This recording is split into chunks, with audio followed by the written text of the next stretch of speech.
So there's a whole bunch of lyrics that they've got talking about I'm in Milwaukee taking hits for paper. My whole life, I felt like Vlad was an informant, but I've never seen an expert witness before on YouTube. They called them the Culture Vultures United.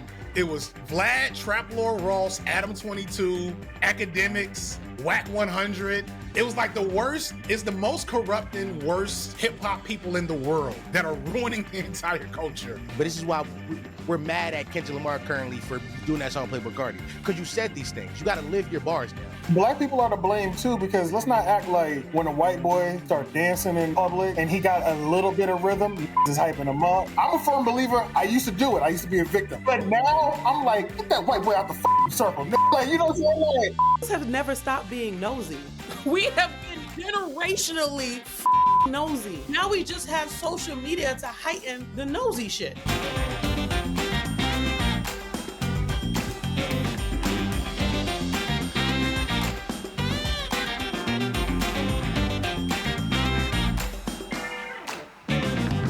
Hello, beautiful Black people. I originally brought us here to talk about the Breakfast Club drama, but Dom has recently informed me that that's old news and to talk about something else. So I think it's a perfect day for Dom to answer all questions I have about the YN verse, because I have a lot. I recently realized that I don't know shit about what's happening in the kids' world today. And as I was just telling y'all before we started recording, I watched a video by Luesto, who's one of those hip-hop media YouTubers. And he was talking about, what's the little boy's name again, Dom? Jeff the Bloodhound. Lil Jeff the Bloodhound. Lil Jeff. Yeah, he was in the game called the Bloodhounds. They killed a lot of people in Chicago. I want y'all to know, me and TJ were in the house. I want y'all to know how bad it was, how like blown away I was and how old I felt, because me and CJ at one point like paused the TV, looked at each other and was like, I just realized this ain't even the person I was thinking about that got shot over the weekend. This is a whole other person. Did this person die over the weekend? This one died recently. They were he died last summer. Yeah, Lil Jeff died a little while ago. Are we just about to document deaths for the next hour? No, we're not. But I think my question kind of for the room is, why are they being documented? Because call me crazy, but back when, I guess the back when I had an array of what the hip hop media landscape, independent media landscape looked like of problematic shit, it was like academics and this Chirac stuff, right? And I thought we all collectively knew bad. You know what I mean? Like that, very bad. And I knew, like, the other day, because I was watching Lil Bill's video, I've heard of Trap Law Ross. I've seen Buckingham, somebody, the other white boy. You seen him? Y'all seen him? Yeah. I know you're talking about. Brandon Buckingham. Speaking in hieroglyphics to me right now. Buckingham. To me, But too. that's important. This is learned important though, because we are talking about large, influential channels about Black culture. Now, whether or not they're being watched by Black people is in question. Some of them are, or at least there's some Black people watching. I perceive that most of their audiences tend to be white, but Dom, you would know. I got it. First thing first, I want to say that I'm not the representative for YNs. I'm 27 years old. Honestly, Dom, it's crazy. Hold on. Like at 31, you tell me I'm an auntie, but you at 27 is not representative of the YN. They call me young. This 22-year-old's calling me young. This is how the age works. So first things first, we said that you were unaware that unaware people watched them. You thought that we got past this, and I think this is a problem I realize often with like generations and like how people age.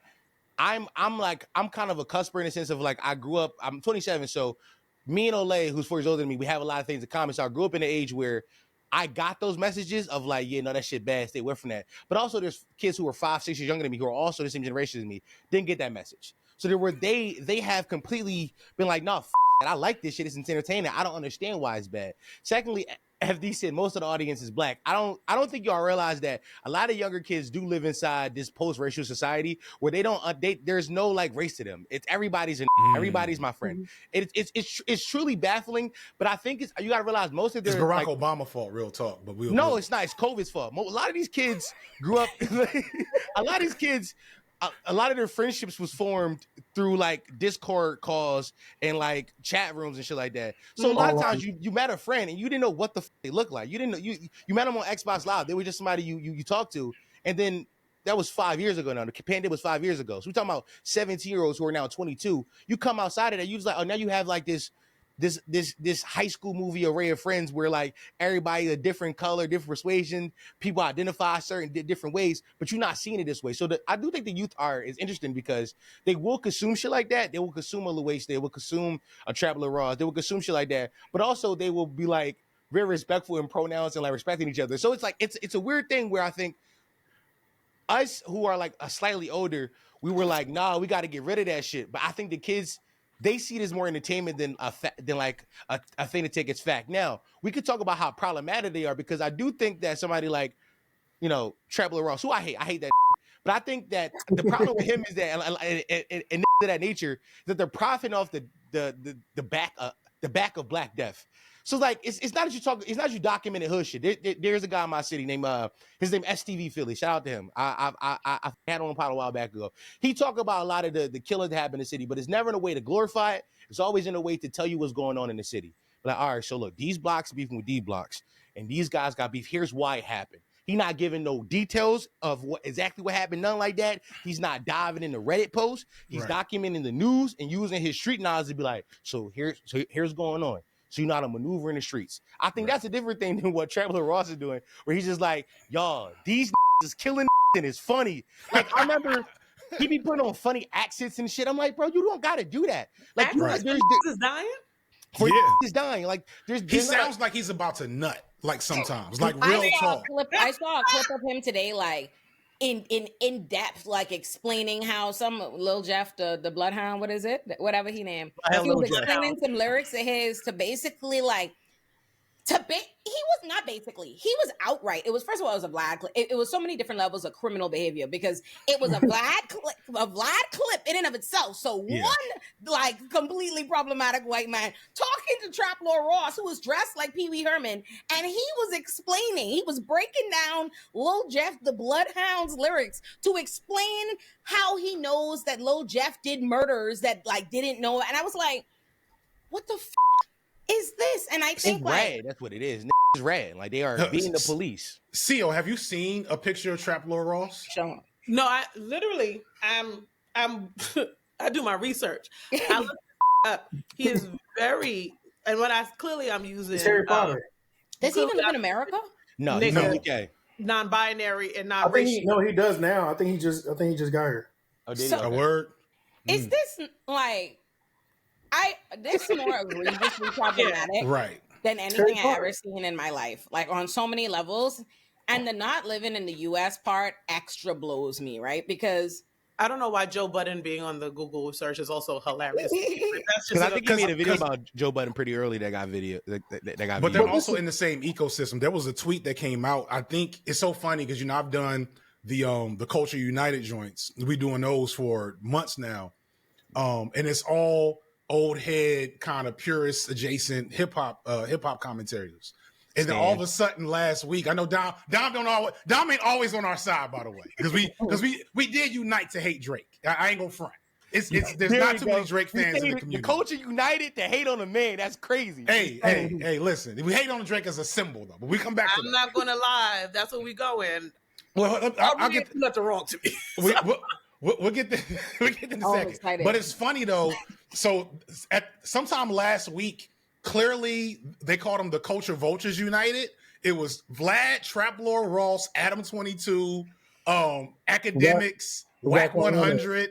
It was like the worst. It's the most corrupt and worst hip hop people in the world that are ruining the entire culture. AJ, that's your homies, right? AJ, that's your man's, right? Which one?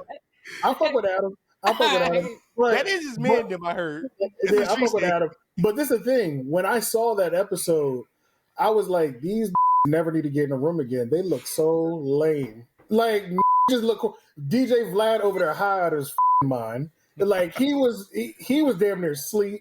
And then Whack 100 is getting mad because Academics is like, well, you kind of offering all these people up to the police. Then he gets mad for getting called out for the things that we always see Whack 100 doing.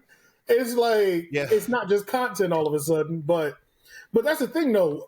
Are they all hip hop media? What is hip hop media? We literally just had this conversation on the last homeroom episode. I said hip hop media is street shit. It's collections of like it doesn't even matter if they're doing hip hop things. It's just black people. It's just enough black people, and that's hip hop now. Like I feel like all that is hip hop media. I will say though, I know she said that basically it's like a generational thing. Like we said, oh, we gotta stop doing this. Niggas have never stopped being nosy. We have been generationally nosy. Yeah. Looking out that window. Now we just have social media to heighten the nosy shit. But it's Now not you don't have to sit on the porch. There's nosy, then there's voyeurism. Like nosy is what's happening outside. Oh shit, there's some shit happening outside my door. Looking outside. Voyeurism is I'm peeking through your door and listening on your wall. Like that's a different level. And it's been versus this Trap Lord Ross is he been doing this for like 6-7 years. Yeah. For him to have just moved here, and I wish I knew what city he was in. He in LA. I think I know. I ain't gonna say it. It's like you got a hit out on him. I ain't doing that. In LA, man. I'm a square. That's where everybody goes. LA is around. Anybody who got beef in any other city, they go to LA to avoid getting jumped. Like that's just a known thing. Wait, I don't think you want to go to LA. Chicago is all I'm saying. He should go see O Block for real. I feel like you could for sure get jumped in LA. I feel like what Andrea said, go to O Block. That's the thing we said about academics. But you gotta realize them ain't never gonna go there. And why do they don't need to. Right. And truth be told, a lot of those street dudes don't care because it's getting their name out there. You got to realize it's not about the music for the hip hop fan anymore. Because I think academics had a big part to play in this. Where when academics' Instagram page first became popular, snippets weren't posted. It was them beefing each other. It was like this artist going back and forth on IG Live with this artist, this kind of thing, that kind of thing. So just to finish the thought, like today's hip hop media and today's hip hop fan cares less about the music. They care about the aesthetic and like how the artist presents. So people are not invested in like and also I think about this too when you actually think about the music. Why we have so many artists that sound like each other, because people aren't invested in like how artists raps, invested in like the sound. It's like a world that they present where it like who an artist is personally in his music matters less and less. It's about who he is in social media. Can I stand him? And this is like stand culture penetrating hip hop a lot more. It's like, damn, how can I dress like you? How can I be like you? That kind of thing. So we talk about like hip hop media becoming so violent. It's because people have always been attracted to violentness, right? But now the rappers are more violent. It became a time where like when we exited the blog era, right? We exited the blog era, then we went into like the SoundCloud era. Immediately after that, that's two back-to-back eras where hip-hop was ran by what street call weirdos, right? Two back-to-back eras in hip-hops where it was ran by weirdos. It was like the J. Coles and like the Kendricks and like the Drakes who were like very like nice guys. I went to college, I'm trying to make it, like, you know what I'm saying? Aspirational raps and shit like that. And then immediately after that, you had like drugged out weirdos from like the suburbs. Immediately after that era, right? It was the streets came back. It was Lil Baby. It was the Baby. It was Lil Durk. It was like street came back, and now we're so hyper obsessed with like the street lifestyle because it's kind of counterculture in a sense, and people just want to indulge in it. Yeah. But we're not those always there. Like they weren't as popular. Because Chief Keef, Chief Keef was high never school. popular. First of all, I was there when I was there for the rise of J. Cole, Drake, and Kendrick, and all of them in real time. Yeah. And at the same time, the Chief Keef rise was happening. Like it was happening alongside it. I was there. I'm telling you, it was so Chief Keef came into the scene in 2012-13. J. Cole and Drake came into the scene 2009-2010. So by the time Chief Keef had like started to come, Take Care already dropped. Take Care was here already. Drake was gone. J. Cole was gone. Friday Nights it came and gone. And I think the year after Chief Keef dropped, Chief Keef is before 2000. Chief Keef is before 2012. I was in high school. I came out 2012. But this is the thing though, hip hop. What is cared about on the largest level? It's like fashion. Where what do they say? It's like it just repeats itself. It's like 10 years. Like in 2013, was still dressing like 2001. They were always still walking around with tall tees and stuff. It was just what was more popular was fitted skinny jeans and Vans or whatever. But they were always there. It's just they weren't getting the recognition. Street rap had went away with the 50 Cent and the 50 Cent and Kanye West third album collab. That was when he killed the streets. The head-to-head. The head-to-head. That was when he killed the streets, being the most popular genre that we listened to. And then Kanye carried us through what all this new generation was, which would be the J. Coles and then the and then the SoundCloud rap, and now we're back. Now we're back. So here's the thing I think we're missing that Dom kind of alluded to. We still talking about rappers and artists, and what's really happening now. The reason why getting shot is because these are thugs. these are gangsters and hoodlums on camera. Oh my god! that understood that they could get attention and clout and hopefully a little money by being reckless on screen. And so they had to do a little rap. They had to do a little song. They had to do, drill music is interesting and good in some ways because it's so raw. But it's raw because drill rappers, most of them aren't actually musicians on any level. When you go back to that 50, like people like 50 in the game were rare. I said this before, and I kind of messed it up because I was like, I can't remember what the point where I was going with it, but I was talking about how DMX was one of the last like truly street megastars in hip hop, where like he's a megastar in hip hop, but truly is from the gutter. And it's like I was comparing him to Kendrick. Because Kendrick is like probably the first in a while. I'm a megastar in hip hop, but like if you trace my roots, I'm from the slums for real. Most of these other rappers that have been popular, aside from like a 50, like a lot of them, they're not really that are megastars. They're not really from the slums like that because the slums do something to you that don't make it really possible for you to maneuver like that. That's what happened to like a Benny Siegel. That's a good example. They took Beans out the slums of South Philly. Don't. Okay, cool. You from the pig? Yeah, from the pig. Okay, they took Beans out of South Philly and tried to put him in there with Kanye and Chris and Neef and all these other medium street dudes, and Beans couldn't manage, and he was too reckless because he was still carrying that real street like mentality into the studio and into hip hop media and all that nonsense. And they eventually pushed him out because of that. And that happened to a lot of street rappers over the course of like the first 20, 30 years of hip hop. But now the media comes to the streets to see what these dudes are doing. And they doing exactly what they've always been doing. We're not talking about a new thing of young dudes getting killed in the streets, unfortunately. It's just that now they have cameras to document it. They get to tell on themselves and whoever else that did it. And it helps speed up the cycle of retaliation, which means people like Trap Royal Ross can sit in the background being like, oh, and this happened on this corner, and then this happened in this corner. And I wish I could do a British accent. But it pays so well now. You said what? Well. It pays so well now. And it pays well. And they not getting any of the money off that either. No. They are. Well, they might not. Like Trap Lord. Well, this is the thing. When you were a street back in the day and you became a rapper, so you had to be picked back in the day. Right. By a label. Now I can just do it. My YouTube can bring a check in. If I'm Trap Lord Ross, I'm gonna make more off of you. Just like how like every media person says you'll make more money talking about somebody than talking to them. Yeah. It's like somebody with a bigger voice do a little ISO video that's 30 minutes. They're gonna eat more than that artist is, and they're probably gonna live longer too. But that person is still gonna make money faster than he would waiting on somebody to give him an opportunity. Right. So it incentivizes the fuckery. Yeah. But the thing I think that strikes me about like Trap Lord Ross and some of these people is like, okay, let's say like it's one thing to just document something, or you think that like people find this entertaining, which I think is problematic for a number of different reasons in and of itself. But let's say like there's that. Trap Lord Ross is advancing an argument. You know, like I said, when I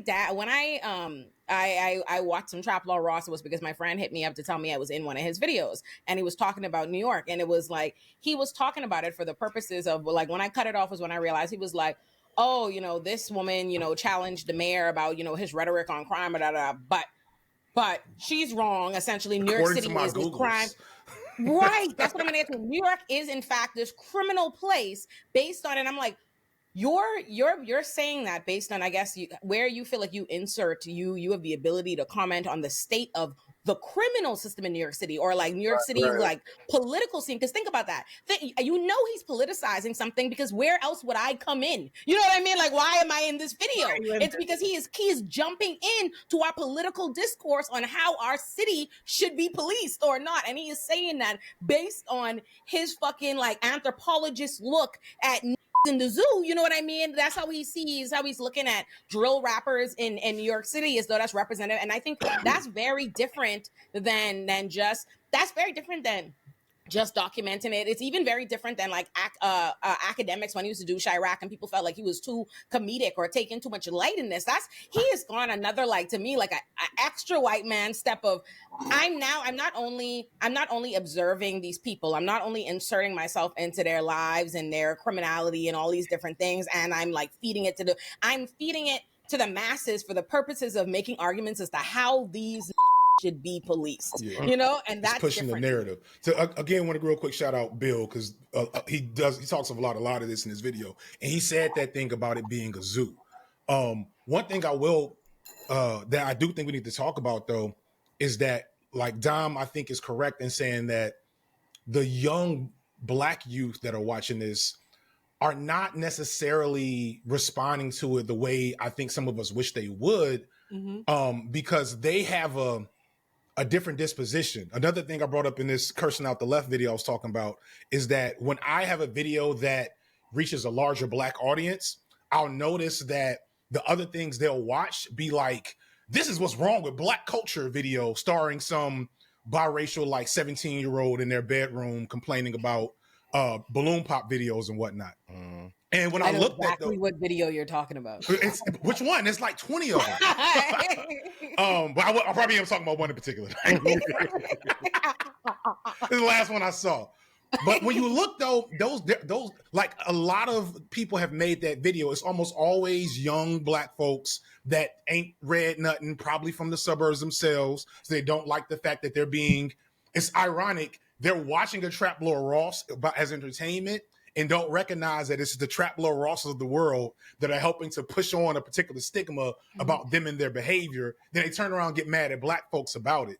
So we do have to engage with, I don't know if it's crabs in the barrelisms, but like, we in there.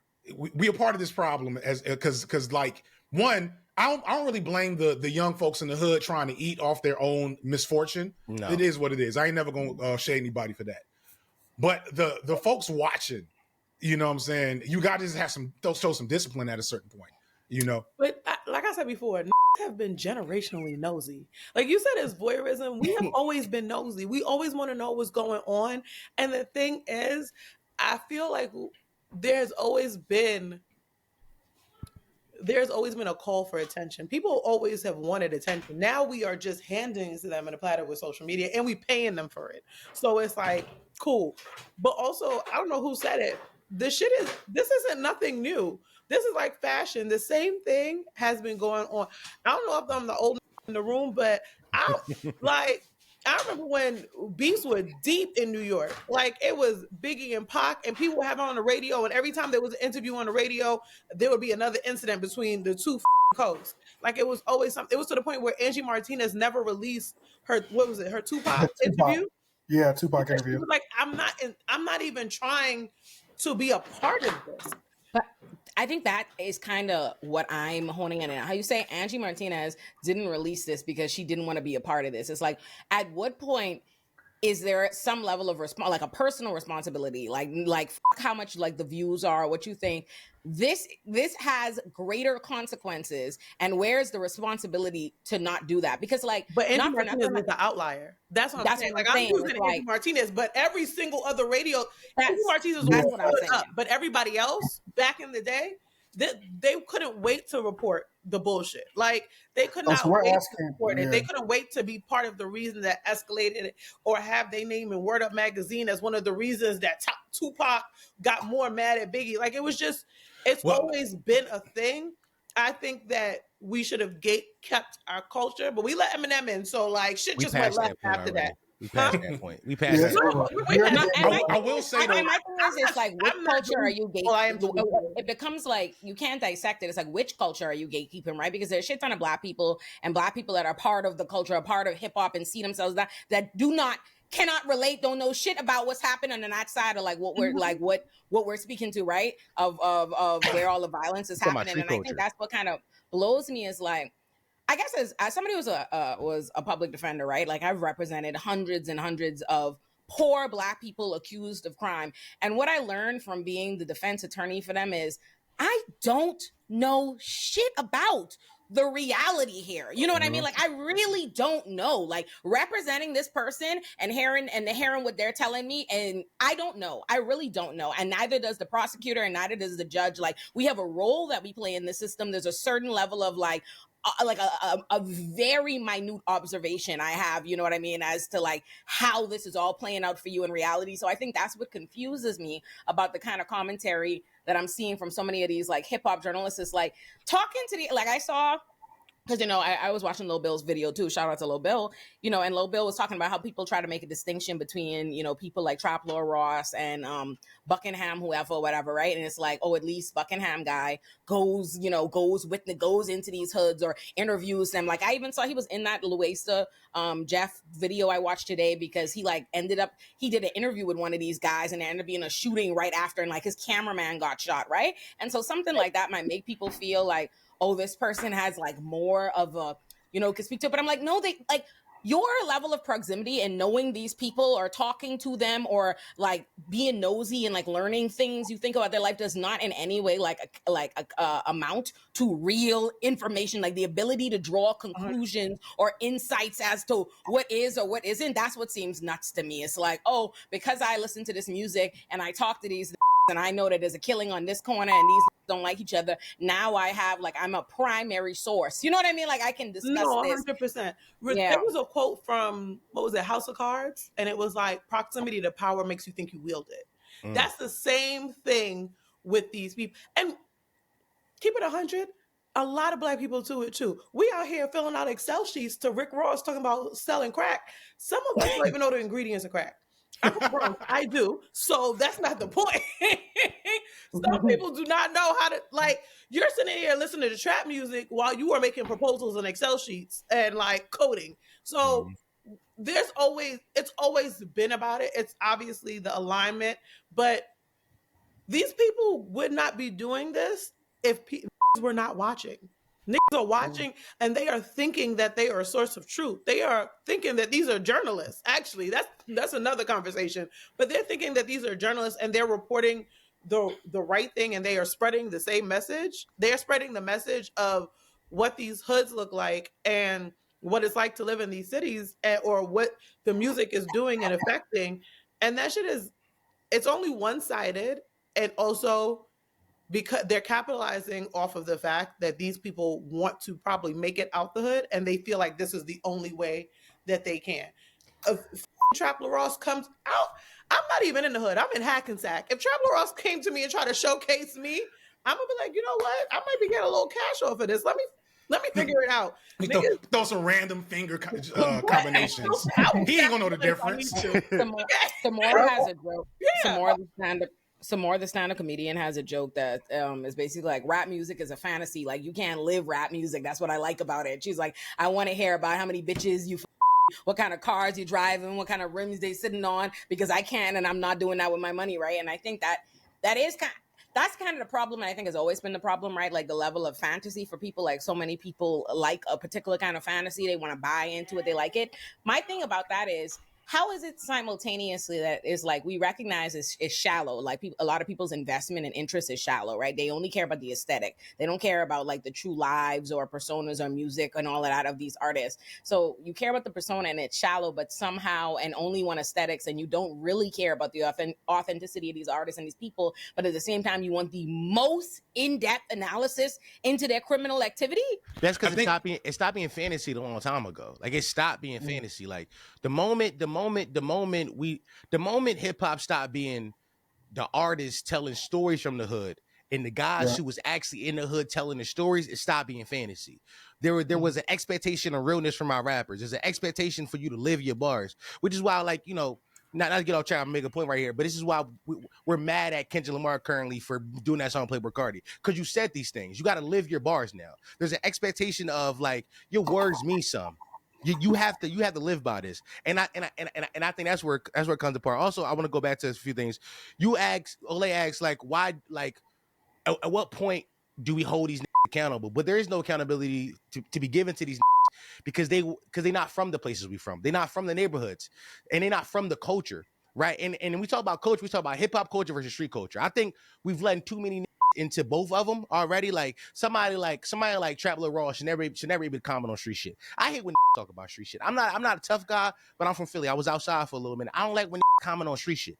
Like street shit is meant to be left in the streets. Once you bring street shit to the internet, what we doing here? But also we got to realize these young who was out here doing it, they out here trying to make a bag. And they know that if I talk about my street shit, academics gonna post it. So it's like a double-edged sword of like, do we want these young men to get out the hood and make money to become successful? If we do, then we gotta allow them to do what they do. But also, what comes with that is Trap Lil Ross. Like there's a kid. He's not a kid. He a few years younger than me. His name Lil Bucks. He from Philly. I love Lil Bucks. If you shout 215 on the host Biddy. If you from Philly, you know Lil Bucks. He hard. Lil Bucks. He got a song where he's the DA Larry Krasner said that we are going to go to his hood and arrest all them. He sampled that shit and put it at the front of his song. I'm not saying that's hard. That's hard. That shit. I would listen to it. And I'm like, damn, I hate this for Bucks because I know he's gonna go back to jail. But I want Bucks to get money so he can move to Atlanta and get out of this shit. So it's like this double-edged sword. Like how do I was I moved to Atlanta to get out? I know Atlanta is not LA. I'm telling you what a lot of Philly niggas doing. A lot of Philly niggas, they get their 40, 50, 60K and they move to Atlanta. That's the problem, and that's why Atlanta is not a big place. No, but you think about it. To them it is though. To them it is. All they ops on Burke Street. You know what I mean? All your ops on 49th and Woodlawn. They not going to the Atlanta hood. They're not going to Bankhead, you know what I'm saying? Cleveland Avenue. They're not going to a YSL with terrorizing. No, they're going to Jonesboro at worst. Exactly. You know what I'm saying? In which you can still get a house for 40K. I wanted to you said something. I said four things. Responsible hip hop culture or street culture. It stopped being a fantasy. So the fantasy thing. So one thing I do want to point out though is that the fantasy shit is universal in terms of like the vicarious consumption of art and like media and lifestyles that I know I'm never gonna be. Because that same fantasy was also hair metal 30 years ago. Mm-hmm. You know what I'm saying? It was Nikki Sixx and Poison, Aerosmith. I know I listen to rock music. I ain't listen to hair. I don't know these people, but you know what I'm talking about. Rock stars with big teased hair, wearing women's clothes, doing a lot of drugs, getting drunk all the time. They were popular. That's kind of the frustrating, confusing thing about hip hop is because all hip hop is right now, the problems that we're talking about is just what happened when rock and roll lost its swag to white people. Mm-hmm. And they said these rock and roll guys with their guitars and their teased out hair, they're not as real and as punk and as renegade and counterculture as Tupac was, which is when like you would say a lot of them start to transition into hip hop. Rock and roll lost its footing on pop culture, like centerpiece in like the late 90s, I would say. Are we blaming Tupac for white hip hop heads?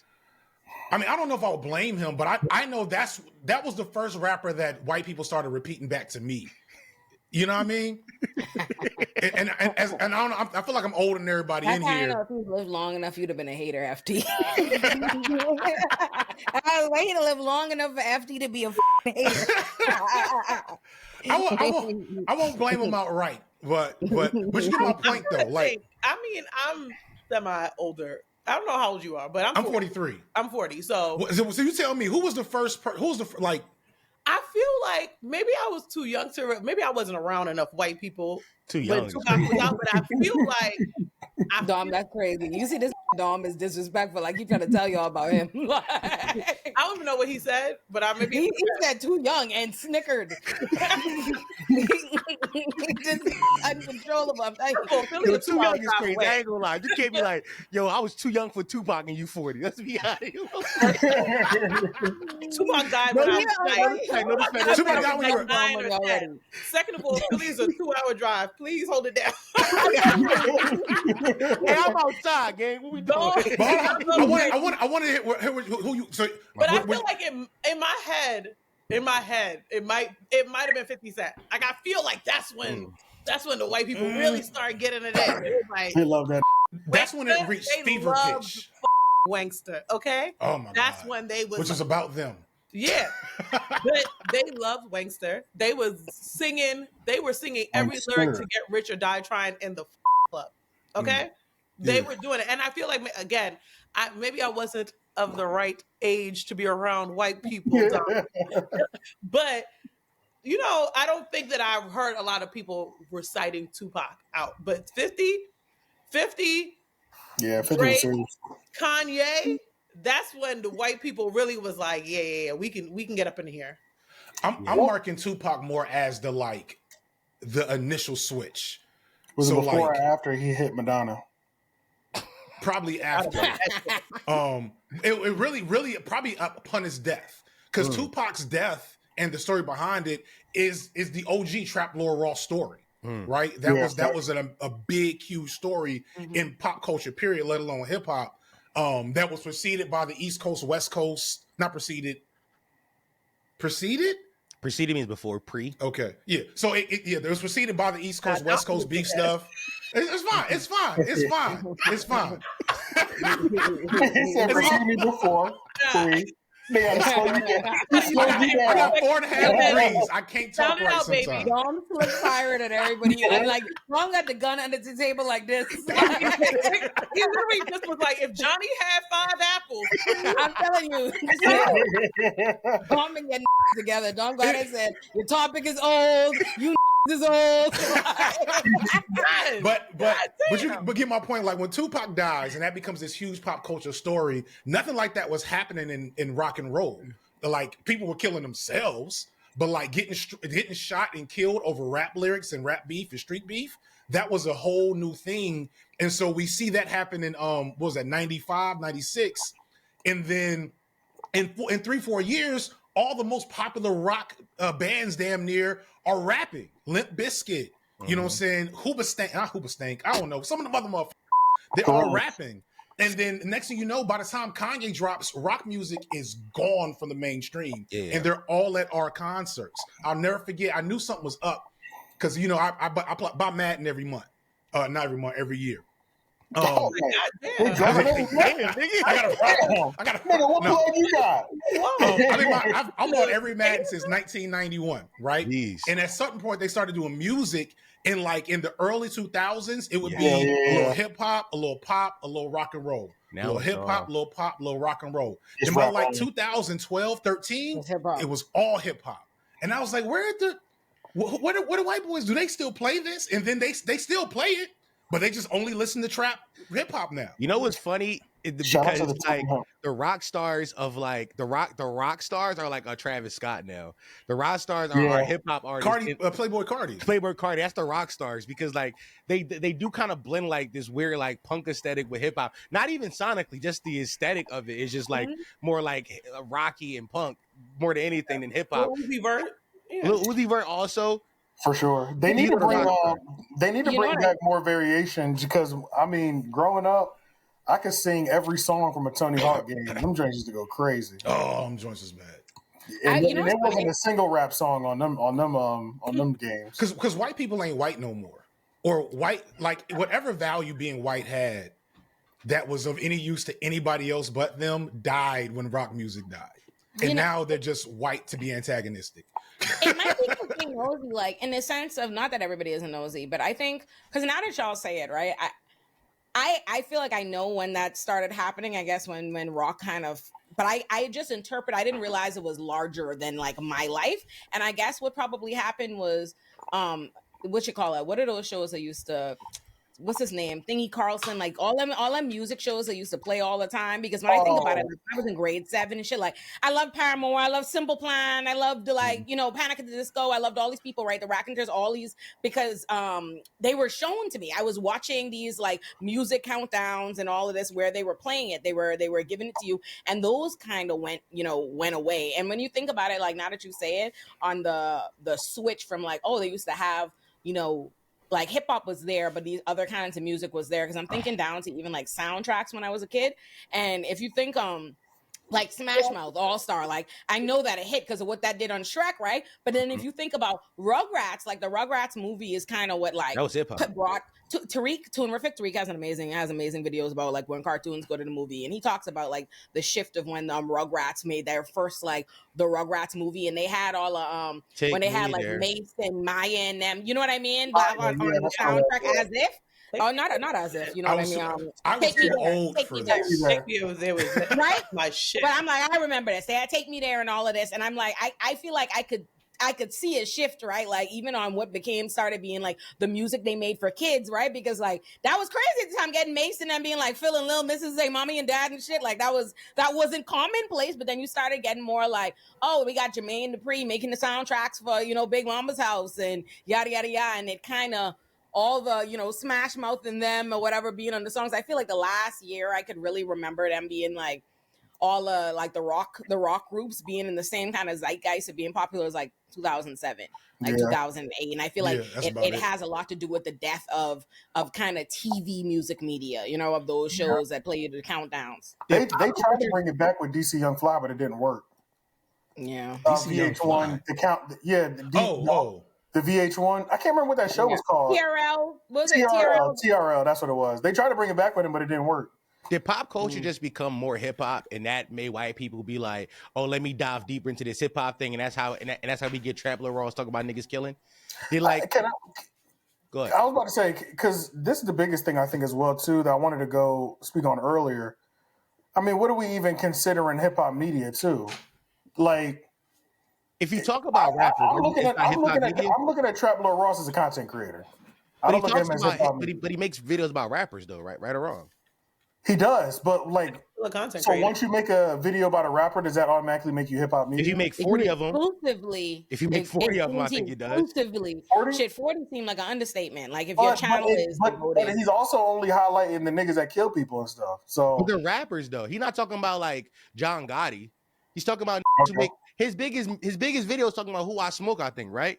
That's his Young Yeah, his biggest video talking about Young and H, Who I Smoke, the kids from Jacksonville, who had that song a few years ago, Who I Smoke, and he was breaking down who all these is in the song. And at the time, I thought, oh, that's interesting to know. I'm singing about him killing 13-year-olds, and he saw that make money. He was like, well, now I'm going to exclusively talk about rappers who kill people. Because please believe there's white folks still doing crime. That's really interesting. Whole ass scammers got Netflix documentaries. But that's my point, because he's a propagandist.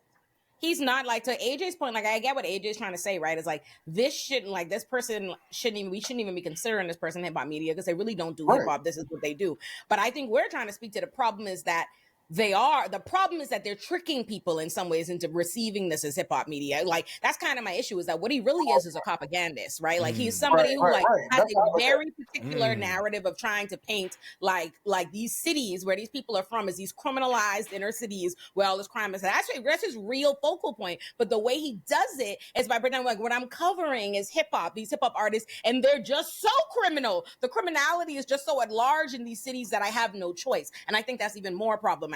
Right, but I get because going back to some of the best content creators specialize in propaganda. Like, they're some of the best propagandists. I was going to say, I feel like for him to be considered hip hop media, he would have to cover all of hip hop, not this one specific thing.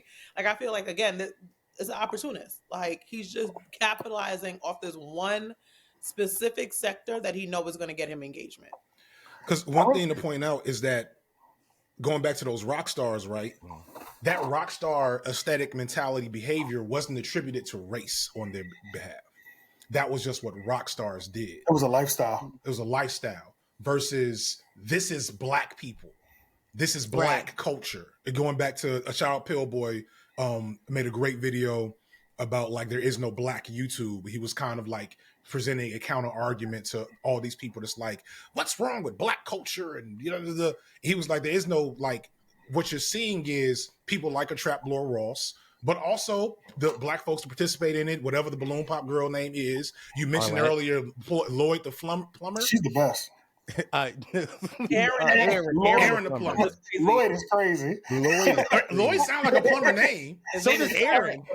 I have a different question, and that makes me think of why, because I've been thinking this for weeks, and I've actually been meaning to call you and bother you about this FD on your own personal time, is why aren't there? It seems right because I watch all the video essays. I do all the research. I watch Luesta. I watch Hip Hop Madness. I watch Maddie Balls. I watch like all these and every time I see them, none of them are Black, right? Why is it that it seems the most like popular and consistent content creators on doing hip hop kind of things, commenting on these rappers, all seem to not be Black? Why is that?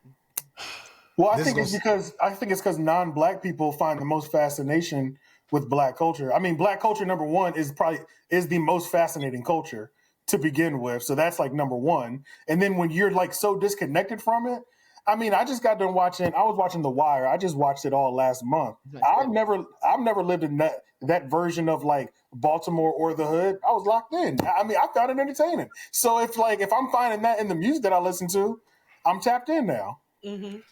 Even though those are Black people, if I was white, I'd love it even more. Essentially, is what I'm saying. Yeah, because I like Goodfellas, right? Right. I think exactly. I think it's more structural. Movies. So AJ just pointed out something like the people that are in it like from that perspective, like this very voyeuristic, distant perspective to like talk and like go ahead. No. You talk. No, proceed. The people that have that particular disposition, like a Luasta or whoever else you said was actually a brown guy. No names. I'm sorry. That's a known thing about me, y'all. I apologize. But it takes that distance to get that type of energy towards it, right? Right. And it's not that there aren't Black creators that can make those types of videos. It's that they are untalented. No, that's a fact. No, that's a fact. Because I didn't want to say that. That is what I was kind of doing. I'm glad you said it. Yeah, these other folks, the Luastas and whoever else, they're also untalented, but they're not Black. So it works out differently for them. Because I always think. I was about to say, I always say, like, people get mad at Trap Lord Ross. In my mind, I'm like, a could be doing this. It doesn't have to be only the white people dominating this field. No, he couldn't. Any Black person could do this. No, Black people are doing it. They're not that talented. Trap Lord Ross is not that. His early videos are not good in like productions. Right.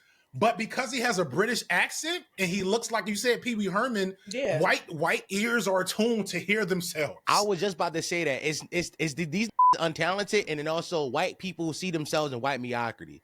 So it's like if I'm just a white who makes a channel about talking about hip hop, I'm gonna gain a wider fan base, just like in any area of any field, because I'm white. I'm gonna gain more success in it. And then at that point, once you gain a lot of success, like once you start getting traction on YouTube, you start making money. Like once you start hitting millions of views consistently, it's not about how good you are. It's over. It's over. It's about how can I pay people? That's what I'm talking about. That wasted not writing those videos. He has writers. There's a website. I'm not going to snitch on it right now, but there's a website you can go check who writes for him. There's a website you can go check who make the thumbnails. Like and then who write all my videos. I do want that thumbnail artist though, for real. I ain't going further unless it's using AI. Then I can't do it. Some of it is kind of AI shit, yeah. But look, Black people are to blame too, because let's not act like when a white boy start dancing in public and he got a little bit of rhythm, is hyping him up. I'm not going to wait to gas him. No. Now I'm a firm believer. I used to do it. I used to be a victim. I used to do it. Shit. But now I'm like, get that white boy out the circle. Like, you know what I'm saying? I'm not with none of that. Unless you really nice, I'm not hyping shit up just because you're white and this is not typical of what you do. And they do it all day. People do it all the time. Yo, I remember when when I used to go to the club like 18, 19, 20, yo, it was this white dude who used to, I swear, I see him at every Black club. I feel like I know who he would always start pop locking and would always form a circle around him. And mind you, he not even dressed cool. This is like 2008, 9, 10, right? He got like a vest on with like a Kango hat. Look corny as shit, like with dress shoes on, but he start breakdancing, form a circle and gas him up all night. Yeah, that was like when Sam Whiteout used to be his That's my boy though. Sam is my boy, but that is who came to mind when y'all were talking about people like that. Sam is my boy. Sam is my boy. I have nothing against Sam. Against Sam. Sam is an unproblematic white man as best he can. I have okay, love Sam. But once that started shaking his shoulders, everybody lost their mind. They was like, "Oh my god, a white Kappa! Oh my 1000%. god!" Like, oh, that dude. I know you're talking about. I know you're talking about. Yeah, like I remember a white Kappa taking over after he started shimmying. And white out. Right? I remember that.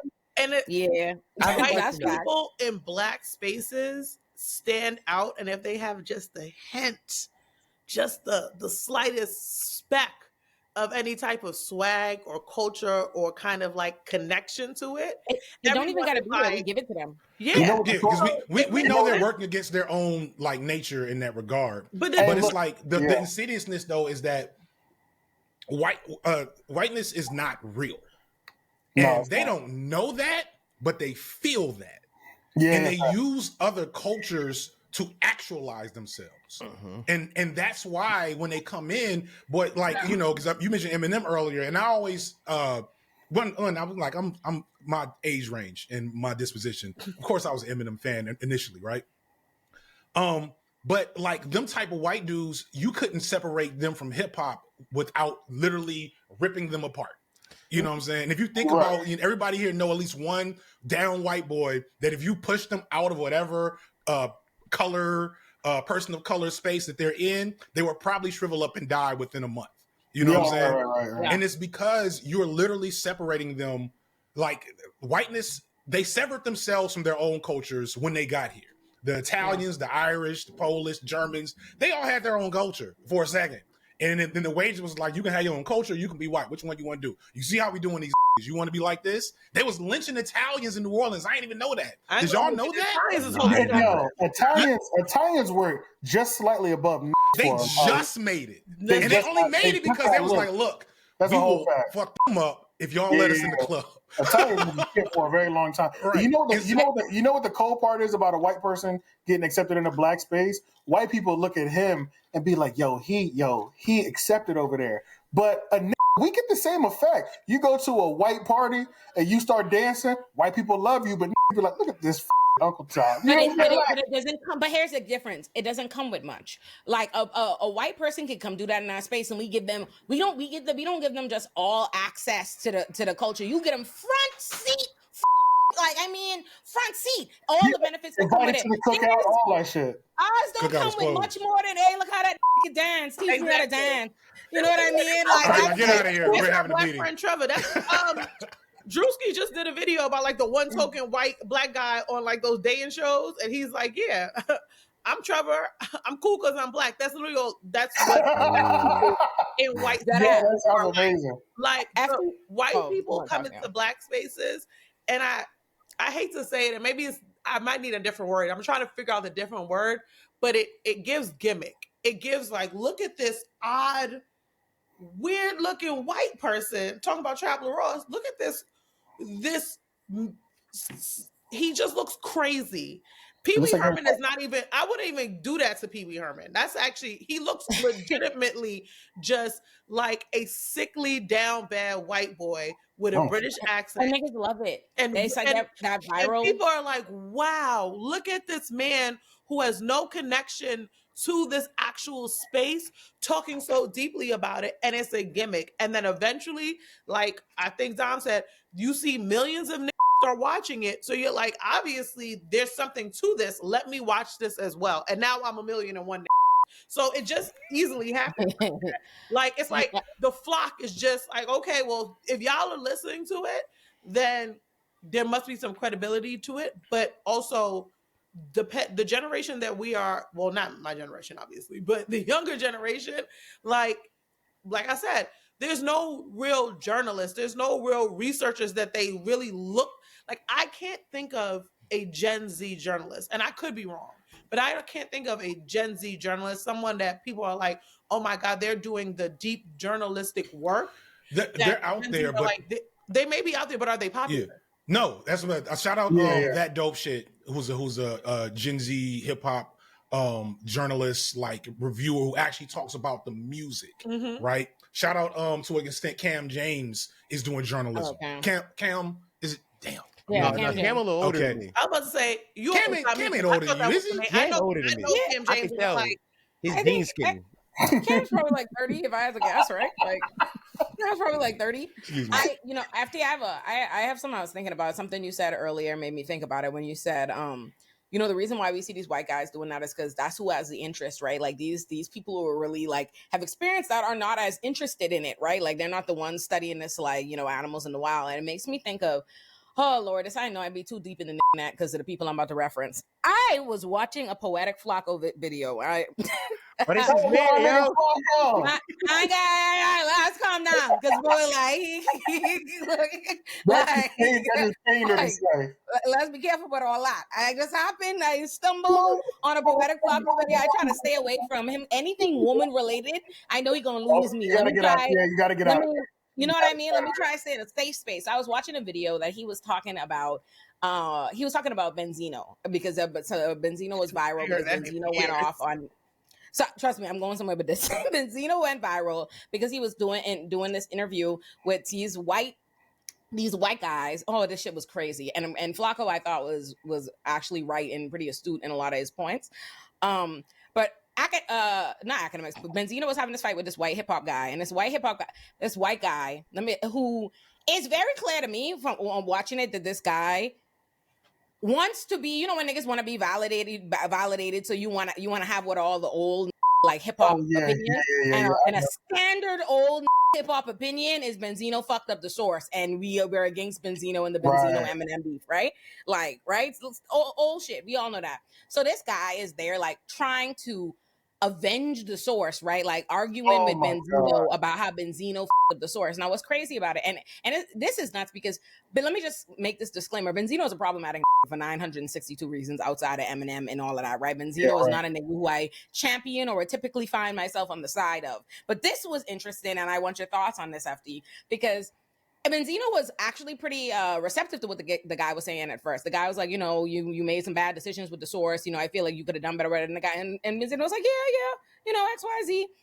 But the guy, like, he clearly, when he had in his mind, like, this was going to be his moment, like, I'm going to be the nigga that check him about the source. So he keeps, like, pushing it. And what he basically is like, you had this big thing. This could have been everything. This could still be all this. And you fucked this up. Like, you destroyed it.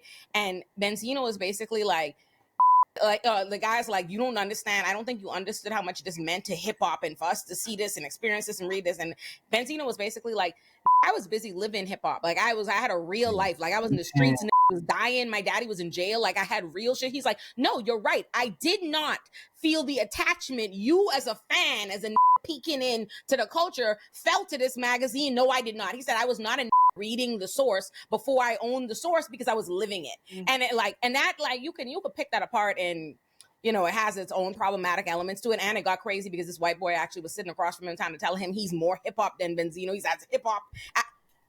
That's after this, what, oh my God, I must have got to show you the clip. We must have got to pull up the Poetic Flocko video because it was crazy. This white guy is literally sitting across from Benzino because basically he keeps trying to check Benzino, and Benzino basically eventually says, you're a fan. How the fuck you think you're going to check me about the source when the shit is my magazine, right? He's like, you're a fan of hip hop and I am hip hop. And the white guy goes, I'm just as hip hop as you.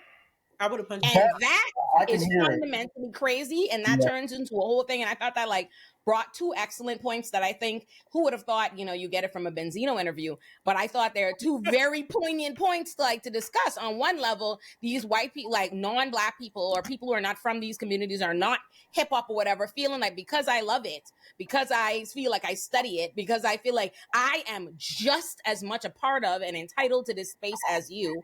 Like, I think that's one thing to study and unpack. And the second thing is, how do you feel about, because on one hand, it's like this guy is trying to argue for integrity, right? Like there should be integrity, hip hop integrity, and how gatekeeping and all this. But at the same time, Benzino makes a poignant point that if I'm busy living life, I'm not going to care about these things as much as you do as a fan. So this dude's name, I just looked, is Big Dookie Chain Podcast. And I don't think I need to.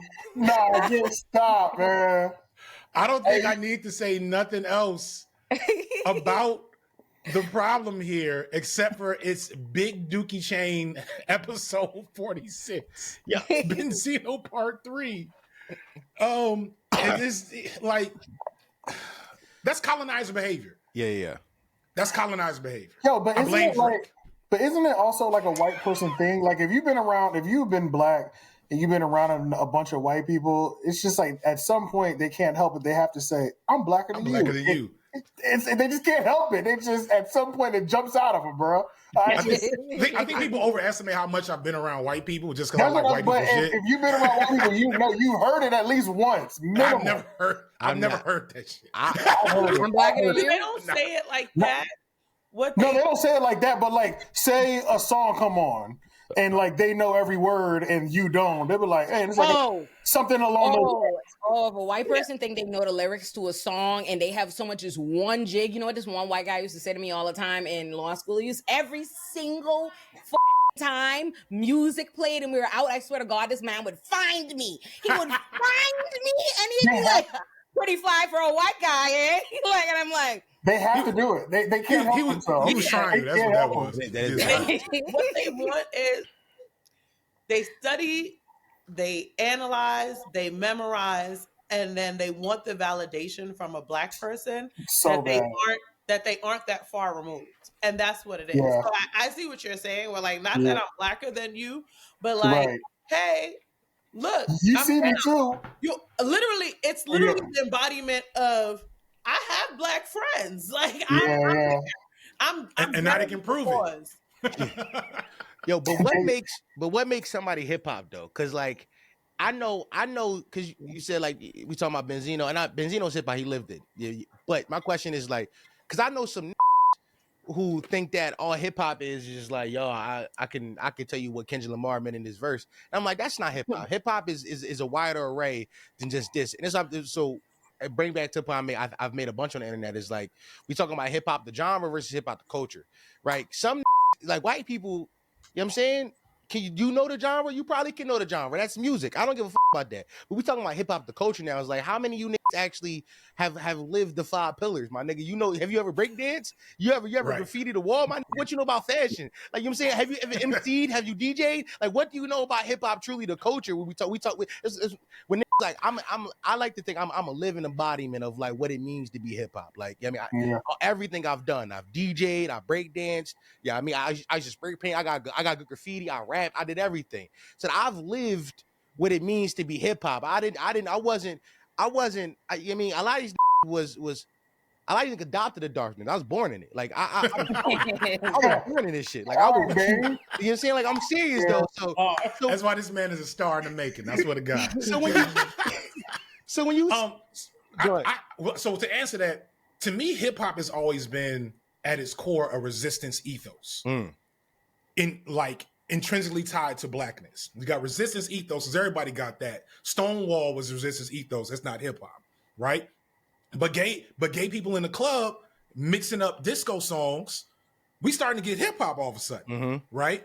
You know, hip hop coming from New York, that was black folks, handful of brown folks, and a sprinkle of Caribbean, unmelanated. Like they couldn't get clubs. They couldn't rent out clubs. They couldn't, you know, go to the parties. They couldn't even move safely outside of their circles. So they literally brought music equipment to a park and had a party. And so that's resistance of their station and resistance of their of death, you know, of elimination by society that wants to eliminate them. And so then you start adding the real revolutionary stuff that people looked at and said, I'm going to use that to inspire my music. I'm use that to inspire my graffiti. I'm going to use that to inspire my dance. And you see all of that tied into it. That's the essence of hip hop culture, I would say. The problem was, to piggyback off Dom, once hip hop, the genre became lucrative and it was a wrap. I'm mad about it, but I don't blame them. You know what I'm saying? When Rakim signed that first check with 4th and Broadway, and it was I think a $3 million deal in the 80s. Yeah. What you gonna tell him? You know what I'm saying? Let alone the actual like hardcore street dudes. I think Curtis Blow like one of the biggest gangsters? He was. Yeah. Like, yeah, of course he gonna be like, look, I can either stay in at least the 70s streets. That's a whole, like, people don't understand. It was out The the YNs now ain't got nothing on the YNs of 1973. Like, not a dang on thing. You know what I'm saying? They had to use knives. They had to use knives. Is crazy. Knives, revolvers. It wasn't no drive-bys. It was like, I gotta see the whites of your eyes and then slowly close them joints after I do my dirt. Like, that's a different level of gutter. So yeah, if you know Rick Ross? again, huh? Rick Ross? No, what's the dude that was with Def Jam? Rick Rubin. Rick Rick Rubin comes through and says, "Here's a too. check. Make this dope stuff, you know, for Def Jam Records." Yeah, of course. I ain't mad at none of them. You know, I don't know. It's sad, but you know, I think you know, I do think we are past the point of gatekeeping, but I do think we are not past the point of separation. Like, I don't believe in a two-state solution necessarily, but I think we could fit this in here in hip hop right now. Like, somebody, like, earlier we said, like, yo, calling what's the white kid name? Traveler Ross saying not hip hop media is like, I feel like we give him an out. We give him a pass. Oh, you just talk. But like, Nick, no, you hip hop media, that's fine. You could be hip hop the media genre, but we was talking about the culture shit. That's when we gotta clamp down on him and be like, yo, a lot of what the culture is some of that street stuff. You can't comment on that. Don't comment that on no more. You can continue to break down the lyrics. Shout out to my white boy Matt. That only talk about lyrics. We talking about lyrics. And I'm fine with that. I'm fine with all the white boys breaking down what the rappers are saying. That's the art form. But the moment we move to the culture and what that means is, like, we talking about the streets and we talking about living these things. That's where I have reservations for some of the niggas. I think we gotta, like, separate them. Well, even I honestly think I have to show y'all exactly what I saw out of Trap Lord Ross today, like the exact. So because you got to see it. I just have a feeling after you ain't even seen, I just give it up because y'all needed to see and hear what I. But honestly, it blew me because it was like it was like a witness testimony from hell. I was like, you wouldn't. There's no agenda in saying this other than getting these locked up, and that's what I think blew me. Is like, I think what really like floors me about them is used to have a lot and does have a lot of criticism for academics, right? In how he started this thing or certain ways. And not because, like, on one level, you know, as a creator, there's a part of my creator brain that could respect, like, general work ethic, building up something, creating a platform. So there's a part of me that, like, doesn't have a problem with academics on one level, right? Like, one small level. Yeah, like I have a respect for people who I think work hard at creating their own platforms and independent, yada yada yada. And I do think academics works hard at doing a lot of up shit. Like, I do think I don't think the niggas without work ethic. That I'd never say. But I always had a fundamental problem with commenting on shit you just like that is in so many ways make believe for you. Like, that is so not tangible and so not real for you. And as someone, I'm like, listen, I've lived in America now the majority of my life. Like, I lived in America way longer than I ever lived in the Bahamas. And I'm someone, again, who has worked in the criminal system representing the people you're talking about. So I think that's what blows my mind so much more is I know, as someone who's talking to you, is the only you can confide on who is not going to snitch on you, who is legally unable to do that, like attorney-client privilege. And I know just how much I'm unqualified to speak to your, like, communal surroundings, like your history, of this in that way. So it blows my mind to see so many of these people, like, make that their, like, bread and butter, their focus to, like, lock up these, because I'm like, that's crazy. It's like, there's no other agenda. Like, when I watch, I'm about to find a timestamp for y'all and show y'all what I saw to Trap Raw Ross, because I was like, oh, you have to hate these niggas. And that's like, at least, like, some of these white guys, when I see them, some of these non-black guys, they're pretending to, like, be their buddies. Like, for even, like, academics, like, when I could think about it, when 6ix9ine was still popping, academics, like, went out his way to see him like these friends, you know what I mean? Even as everybody's like, this is crazy, this is problematic, but academics is like giving you, this is my bestie, and all of this. I'm like, but Trap Lord Ross is giving, like, jail this now. It felt like, if you already thought Vlad was an informant, Vlad felt like the DA, the way Trap Lord Ross was talking to him, like, hey, let me just tie it to you, like, let me walk out. Oh, I found it. Trap Lord Ross was right about King Von. That was a serial killer, though. That I think I just know in my soul that we both gonna talk about the same things on, like, because the serial killer is so funny. Like, serial killer is such a, first of all, in and of itself, it's such a legal and constructed term, right? Like it is, and it's something about, you know, creating a specific kind of psychology and a certain kind of craziness and a certain kind of sinisterness around certain kind of people, right? Like it isn't just for you've killed multiple people. If that was the case, there are a whole lot of we would consider serial killers that we don't. King Von is a serial killer just as much as Randy Orton is the heavyweight champion of the world. Like, that's kayfabe. Don't get me wrong. He might have more bodies on him than the public and the squares might know. Yeah. But the way he performed and talked about catching those bodies is literally WWE promo time on the mic. Like, look at me, look how bad I am. Like, share, subscribe, buy my new shit, etc. Like when he said his goal was to get big enough to rob other rappers, I know that's not true. Because if you've been around rappers, you know they ain't got nothing to rob. Yeah. So you're saying King Von was fake? Yeah. Okay. Yes. Okay. Yes, I'm saying that. I don't think the King Von that we heard on rap, like, was he still a thug from Oblock or whatnot? That's real. But the character of King Von that ended up unfortunately getting shot 5 minutes from where I live, that was not a real person. I don't believe none of this conjecture about how he was and how he was such a loose cannon. Them dudes don't make it that far. The picture alone. Look at this shit. Look at this shit. Turn it up, Aaron. Look at this shit. Watch this. F and Q50 is that, you know, allegedly they were doing hits for money in another city. So there's a whole bunch of lyrics that they've got talking about I'm in Milwaukee taking hits for hits for paper, doing hits for change.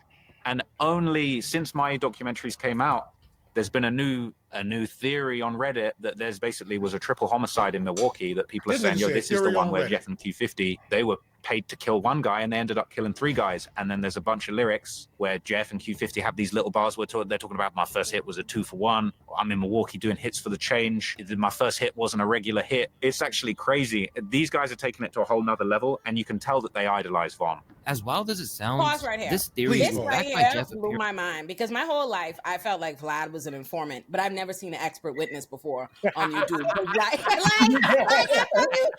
shit blew my mind. Like that is the state pays like you gonna be my expert and you gonna make sure it say XYZ, right? He was there like, hey, what he sounded like. I was like, this is crazy. This is egregious. A this new is theory the on most Reddit. egregious shit. Now, Dom, you correct me because you are resident Moore Street adjacent. My involvement with the streets is more peripheral from youth and like going from the suburbs to the streets every once in a while, and then professional. Yeah. In my peripheral opinion, they are not paying YNs to do hits. That's like across state lines. No, like that's not something I've ever heard of or like perceived. Do folks get shot? Is there retaliation? Is there like stuff like that? Yes. But like, I'm going to pay you from this other city to come to my city to take somebody out over what? Like, I'm so confused. Like, let me know if I'm off base on that. Tell them how these conduct their hits in the streets, dog. I'm not snitching. But here's what I'm gonna tell you. I don't know. I've never heard no stories of going across state lines. Also, I'm from Philly, so we don't really like, you know what I'm saying? But and it's the myth. Like, I'm sorry. Go ahead. But also, I will. There is a story, and I wish I could remember the young man's name right now.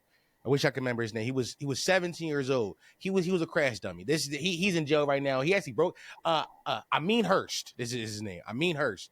That's the young boy name. Young boy got sent by his OGs to go kill people, and he killed like 3 people in a week. Like they kept sending him because he did so good. Like he became the that they sent to go shoot people. He broke out of jail last year too. Like there is. So what happened in the streets was this is what happened. A lot of the OGs stopped being OGs because OGs today is me. Like I'm 20. I would be an OG if I was outside still. Because the young boys is 15 now. So a lot of the OGs is not OGs, and they sending OGs is pussy. So they sending the young boys who want stripes. They trying to earn something. They trying to prove themselves, right? Also, these is kids from the hood who probably ain't got a pop in the crib. Mom probably working all the time. They looking for a familiar figure, somebody to lead them. get her family. So OG be like, yo, young boy, you go do this for me. You win. And that's what happened. Young boy, I mean hers. This is a true story. Y'all can Google it. So I don't know about across state lines, but they is definitely sending young boys. So I guess my point is, I don't think real quick. I don't think across state lines is an unreasonable thing because even being in Philly, I went to church in Jersey. It's nothing to go across the state line. It's not. You know it's 15 minutes. So it's like depending on location, across state line really ain't. It's really just not a thing. It's something to go from Chicago to Milwaukee. That's completely different. Yeah, that's a how far is that? Because I'm from like how far is that? That's a good 7 hours. Now, granted, T Grizzly has rapped about driving down from Detroit to whatever city, Indiana, to go steal Rolexes. So maybe that's different. Like, so, because what we're talking about is organized crime, and like organized crime, like is not that damn organized in the street gangs. They just not. Like it's local D-boys. They all got one or two plugs. And there might be this ain't Batman, you know what I'm saying? I think that I honestly, FD, I'm telling you, I don't think shit is what we once thought it was. Because like I said, after I watched that video today, and it became very clear to me that I don't know what the fuck is going on out there. This shit is scary. Okay, I'm telling you really, after you watch that video, I hate, it's crazy. You do a whole hour. Y'all need to start making this kind of content. But watch it. Talking about it was crazy too, because at the end of the video, Luesto is like, it's funny because I keep seeing them all like, people will gaslight you. There were going to be people who, when we make this video, are like, oh, there's no problem. Y'all just want to gatekeep it because they're not black. They can't say this, da, da, da. But the funny thing is, every single one of those people who they're saying you're critiquing like unfairly, all see the legitimacy in the critique because they all make it of the one they think is worse than them. Like the Buckingham guy was trying to make these critiques about academics. You know what I mean? Like all of them are like distinguishing themselves from another. I watched Luesto's video, and Luesto was saying these other people at the end of the video, he's like, oh, they got to stop being all this crime and glorification of people making this kind of shit. And I'm like, you ain't played their music yet. I ain't heard. I got a full police breakdown of every crime this commit before he died. So, you know, I said it to say, even they know there's merit in what is being, critiqued about what they do, because they're always trying to find like the one little silver lining they think distinguishes them. Because I watched a whole video from Buckingham guy on why academics is a piece of shit, and how he distinguished himself from academics was like, he was like, academics laughs at them. I go hang out with them. And I was like, I remember that. And got a cameraman shot too. That's when the young boy had died. Yeah, because he just got somebody killed, right? The Buckingham dude. He didn't get him killed. That's not what happened. He got shot. I said we put the body on him. No, I saw it.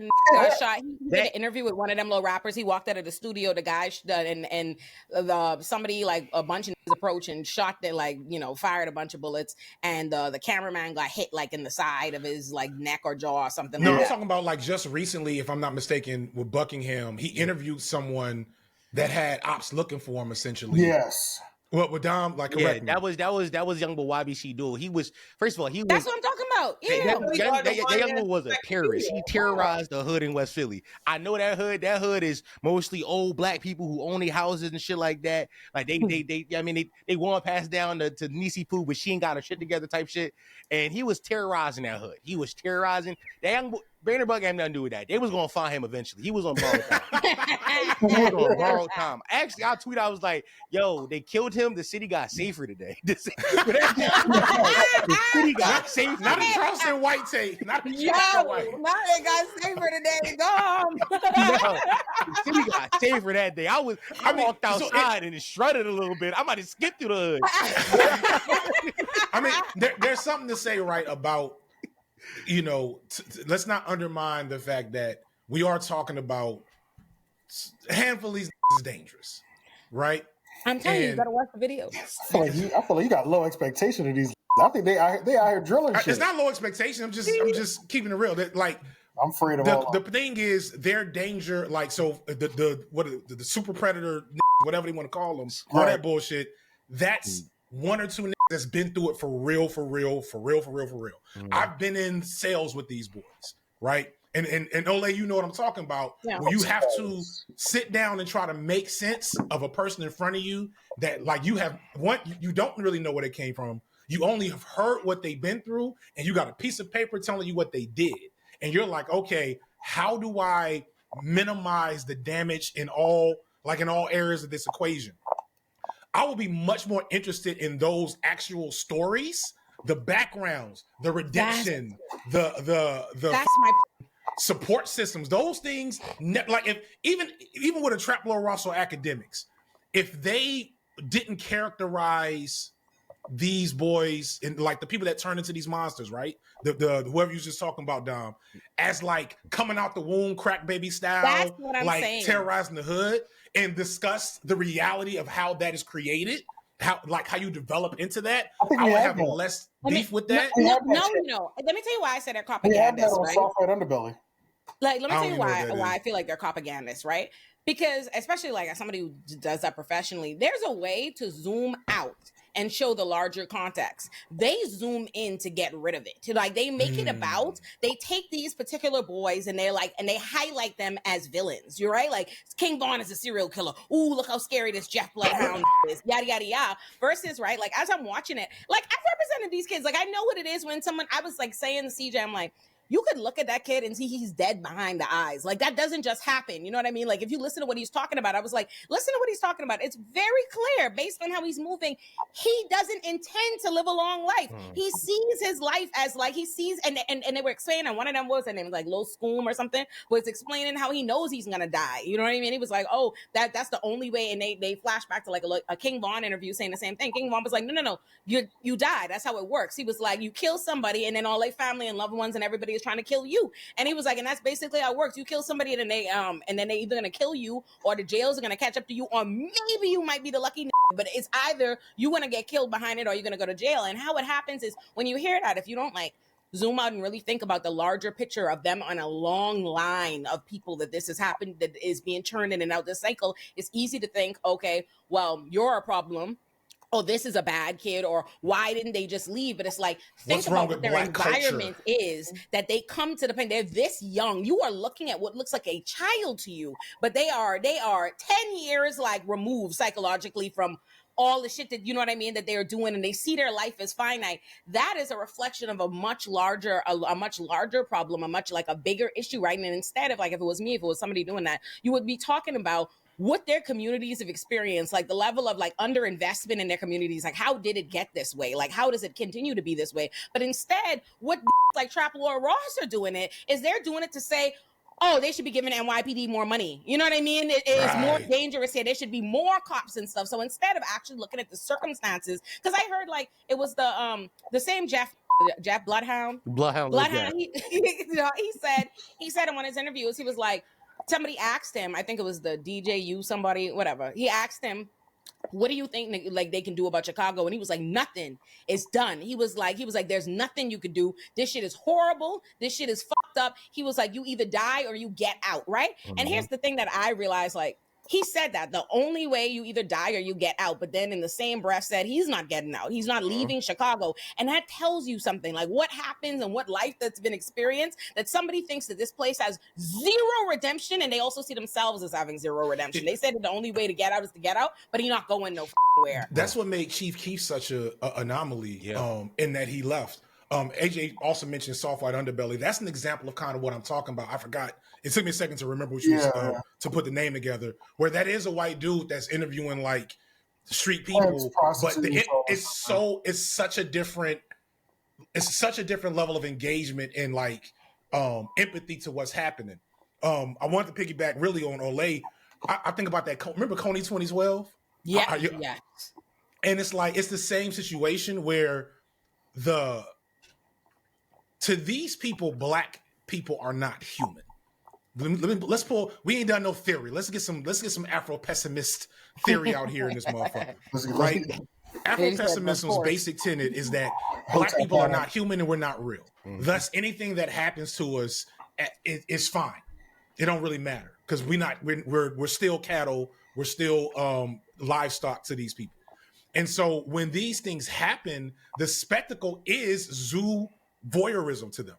And it's a worldwide phenomenon. Because you go back again to that Coney 2012 situation, this dude, I don't remember the whole story with him because he had some weird stuff, but I never forget, it's like he's talking about Coney, and child rebel soldiers and whatnot, which is a horrible thing, but doesn't bring it up a level to say, how do we get African warlords to begin with? What are they warring over?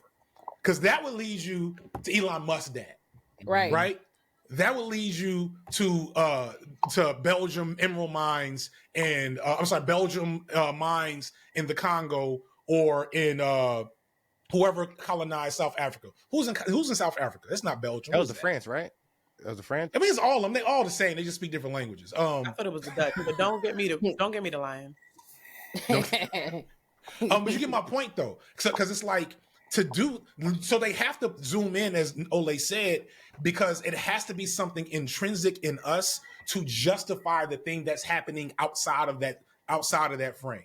Yeah. If we zoom out, and that's why they're taking certain parts of our history out of the history books to capture the children young, so that they can solidify that mind state at an early age, which makes it even harder to change it when they get older. To say, zoom in on these Negroes acting crazy, acting the fool in their hoods with their hippity hop and their guns and their sagging pants, and we don't have to zoom out and ask exactly how are we even watching this on our cell phones. Cobalt, huh? Where did that come from? Oh, the Congo? The Congo must be rich. Oh, they're not? Why? Who owns their land in Africa? The Congo could literally be the Wakanda, low-key, is set in the Congo. Like, that's a real, like, if you go and you watch the first what's the Black Panther? Sorry. When you look at the meteor strike the map, where that meteor strikes is the Congo, because the Congo would literally be the richest country in the world if they controlled their own resources. But they got that quickly, and they killed everyone else that tried to control it for themselves. And since then, they've been pitting them warlords against each other. And the Congo is in the situation it is right now. That's word. That's a bar. Honestly, I feel like anybody have any final words? Oh, my bad. Patreon.com/Potty Mouth. Subscribe to my Patreon. I got a lot of content.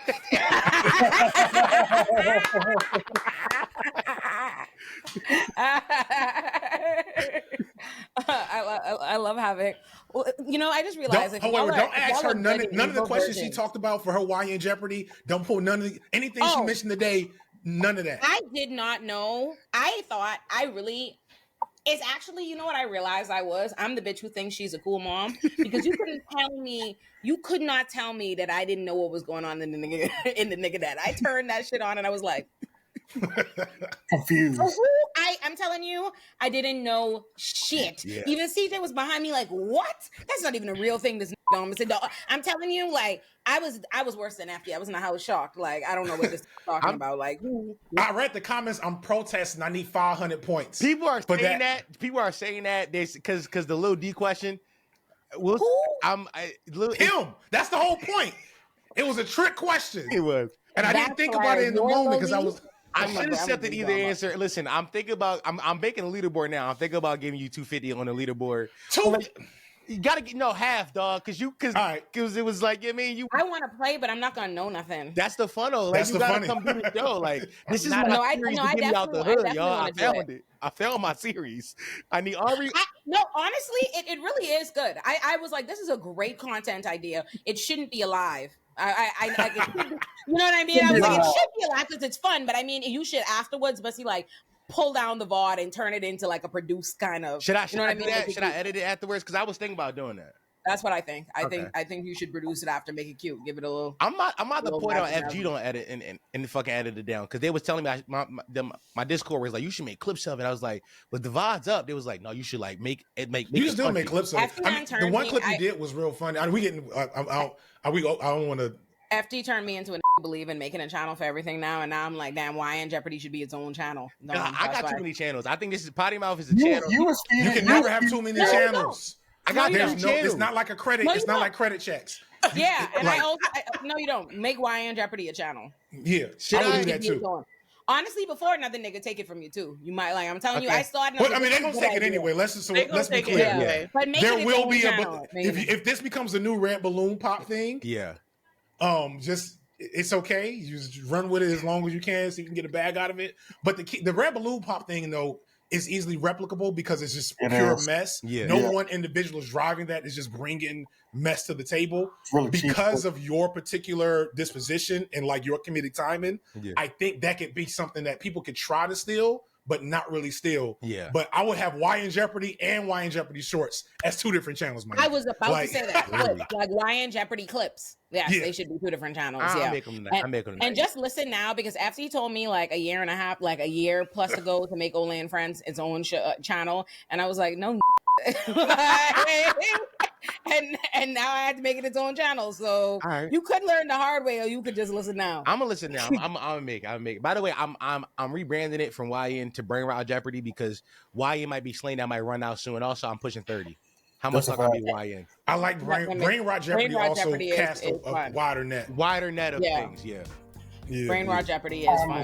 The Illuminativerse is huge and always expanding, so let me tell you where to find everything. Subscribe to my main channel, Illuminati, to find my Illuminati productions, which are my long-form video essays, my deep dives, and where you can find O Squared, which are basically my State of the Unions, for lack of a better term. You can also join the main channel, Illuminati, to get access to my exclusive show, Olay and Chill, and my backlog of content like Iconic and Illuminati joints are all on the main channel. Subscribe to Illuminati Pop for all my TV and movie takes, reviews, and breakdowns. We have all the fun over there, and we also have a Patreon for Illuminati Pop, where you can get all the videos uncensored. Subscribe to Olay and Friends for my podcast, Olay and Friends. Subscribe to Illuminati Bites if you want my takes but don't have an hour plus to spend.